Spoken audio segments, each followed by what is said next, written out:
Então 80% do território você pagava renta, que era uma taxa de proteção, aspas, para as facções criminosas, né? Então os comerciantes elogiam muito nesse aspecto, elogiam muito segurança pública também. Cidadão elogia muito, todo mundo elogia muito, os jovens elogiam muito. Tem muita gente criticando outras coisas, não a parte de segurança. Tem gente criticando sistema público de saúde, tem gente criticando economia, isso aí tu encontra bastante crítica, mas a parte de segurança pública você praticamente não encontra crítica. Você tem que achar na internet ou algum caso de uma pessoa que fale isso e ir especificamente atrás dessa pessoa. Se você fizer uma análise randomizada e tentar, você não consegue encontrar isso facilmente, tá? Nas ruas. E aí eu faço outro teste, que eu penso, tá, esses caras estão me contando que dá para falar na câmera, né? Aí o que eu faço? Eu começo a me apresentar em algumas conversas como periodista. E eu falo, que é jornalista, né? Eu falo assim, pô, eu sou um jornalista que veio aqui, dá uma olhada, como é que tá a situação em Salvador. Aí eu faço uma outra pergunta, sem câmera, sem nada. Seguro que eu posso? Você acha que eu posso falar o que eu quero? Entendi. Como se eu estivesse pedindo uma dica, né? Dica. Eu queria sentir a atmosfera, não necessariamente que o cara vai te responder a verdade, a realidade do país. Às vezes é uma percepção, aqui nem no Brasil. Se eu chegar e perguntar isso, cada um vai falar a percepção pessoal. Mas eu queria dar uma testada assim, de como é que eu ia ser recebido, né? O que acontece? Geral fala, não, é um país seguro e tal. Algumas pessoas fazem uma cara de que depende, o que você quer falar. Eu sinto que tem Você acha que tem uma reserva mental? Não, acho que tem uma... Acho que é claro, fica claro que o país já passou por alguma polêmica relacionada à liberdade de expressão nos últimos tempos. Essa polêmica deve ter tomado o noticiário de alguma forma, eu sei que tomou. E aí isso está em diálogo com as pessoas quando tu faz essa pergunta, né, na cabeça delas e tal. Mas nada grave, ninguém me dizendo que era uma ditadura. Tá? Sobre o estado de exceção, as pessoas também apoiando, bastante. Quando você fala liberdade de expressão, teve caso de gente presa por ter criticado o governo? Não como tudo é mais difícil que isso, né? Não é exatamente por ter criticado o governo, hipoteticamente falando. Tem um jornal lá grande, que era grande, conhecido, fora de lá também existe, que é El Faro, é um jornal à esquerda. Esse jornal, o que acontece? O Bukele se elegeu prometendo jogar muito duro com as facções criminosas. Mas ele só começa a dar porrada mesmo nas facções, até ele se elege em 2019, 2020, 2021, anos de pandemia também, né? Pandemia. É uma coisa meio assim, e aí em 2022 ele começa tentando fazer uma política de segurança pública que outros governos já tentaram fazer antes dele, apertar um pouco mais, mão dura, fazer esquema de inteligência, ver as regiões que tem mais crime, aumentar policiamento nelas, nada que outros governos já não tivessem tentado fazer também. Dá minimamente certo, mas não dá muito certo. Depois ele vai para cima das facções com mais força. E esse jornal, o El Faro, de esquerda, a oposição ao Bukele, embora o Bukele não se afirme um homem de direita, mas a oposição a ele, faz uma acusação muito grave. Faz uma acusação de que as lideranças do presidente Bukele estavam negociando com as lideranças das facções criminosas. E negociando o quê? Negociando que se as facções criminosas diminuíssem os assassinatos nas ruas, elas teriam benesses nos presídios.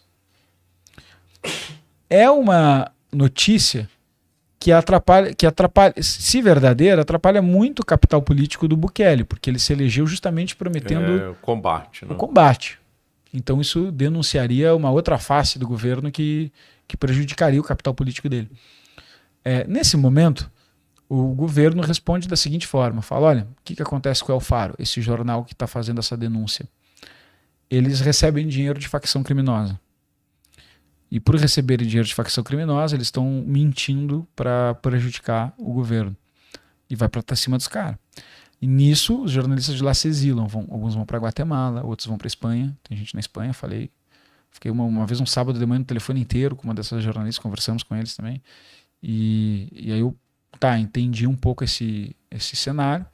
E quando tu leva isso de volta pro El Faro, pros jornalistas do El Faro, fala, é mentira, a gente nunca recebeu dinheiro de facção. Quando você leva esse argumento do El Faro, isso é um discurso do Bukele para perseguir opositores, censurar e impedir que verdades sejam veiculadas a respeito do governo dele. Quando você pega essa acusação de novo do El Faro e volta ela para o governo, que eu também fiz, inclusive em câmera, o que o governo responde? Responde não. Foram investigados devido ao processo legal, etc. e tal. Tem N polêmicas nisso aí, mas seguiram devido ao processo legal. Num contexto onde eles comandam todas as pontas do processo legal. Então põe umas aspas aí. Né? Muitas aspas. Mas eles têm um argumento que, do ponto de vista de botar uma pulga atrás da orelha, é até um pouco mais forte que esse, que é o argumento de que outros jornais fizeram as mesmas acusações, as mesmas fontes e falam mal também deles. E não aconteceu nada com esses jornais. Então que eu poderia ir nas bancas de revista, nas bibliotecas, investigar esse passado e verificar, e inclusive recentemente, e a gente fez isso, e de fato tem muito jornal falando mal dele. Não parece ser um tabu falar mal dele lá, tá? Então tem muita gente falando mal dele. Poderia se objetar que, tá bom, mas é que esse é o Faro que tinha as provas e que estourou a denúncia. Talvez fossem mais ácidos, talvez fosse para botar medo nos outros e controlar o discurso. Sabe como é que é essa discussão sobre liberdade de expressão? Ela é complexa, assim, na hora que você... É possível que um jornalista receba dinheiro de facção criminosa justamente porque ele desfruta da presunção de inocência que um jornalista desfruta? É possível. É possível que o governo use essa acusação apenas para incriminá-lo e poder perseguir o opositor? Também é possível. Nenhum dos dois provavelmente seria a primeira vez na história, sabe? Então, mas acabaram ali, pelo menos sobre esse caso de liberdade. Isso foi um caso grande no país, obviamente, né? Imagina se acusar aqui uma emissora X de receber dinheiro de facção criminosa e tentar prendê-los e os caras se exilarem. É bastante relevante, né? Então isso aí estava ali no imaginário da população de alguma forma. Acho que a população não tem uma conclusão final acerca do assunto. Mas o argumento, seja ele verdadeiro ou mentiroso, da facção, soa muito conveniente, porque pensa que se o Bukele está resolvendo o crime e as pessoas estão tão cansadas das facções por viverem no país mais violento do mundo, 80% do território dominado, etc., elas acabam tendo uma predisposição maior, enquanto coletivo, de acreditar na versão de que, na verdade, se estão falando mal do Bukele é porque tem dinheiro de facção. Então, problemas da gestão de massas, né?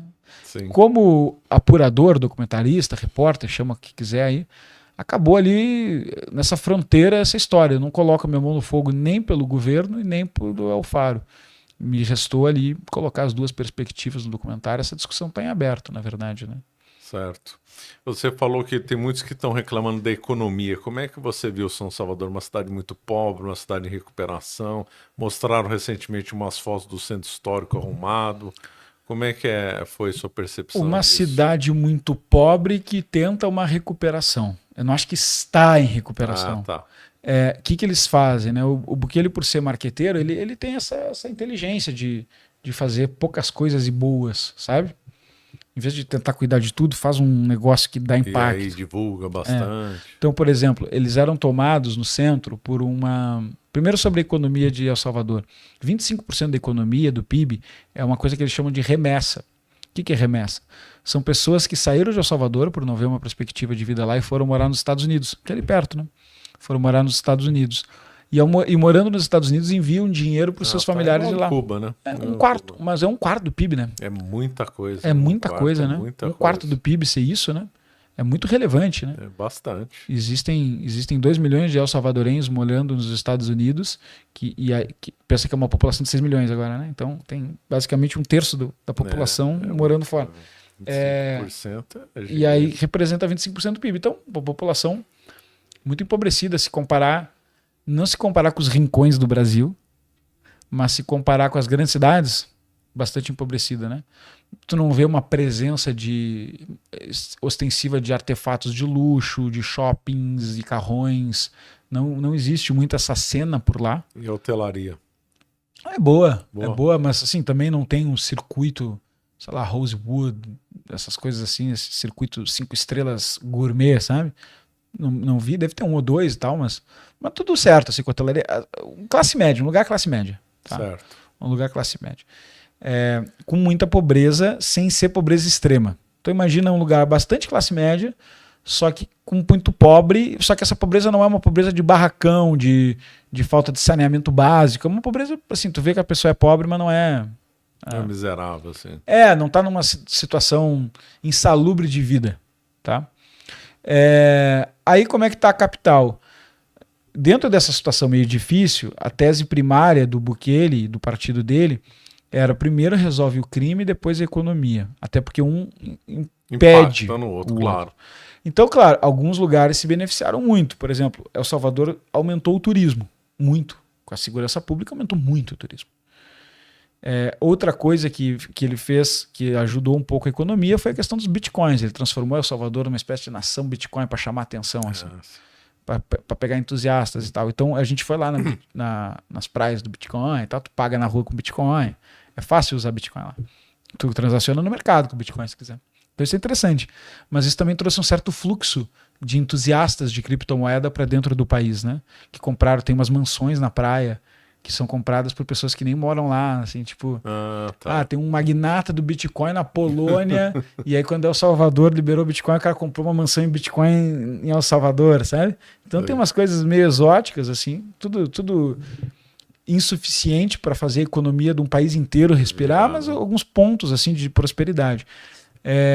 Turismo também para visitar parentes, pessoas dos Estados Unidos, os países estão com uma boa relação. Tem atrativos naturais, praia, montanha? Tem sim, tem. É um país com uma costa de praia grande, a gente foi lá, tem montanha, tem tudo.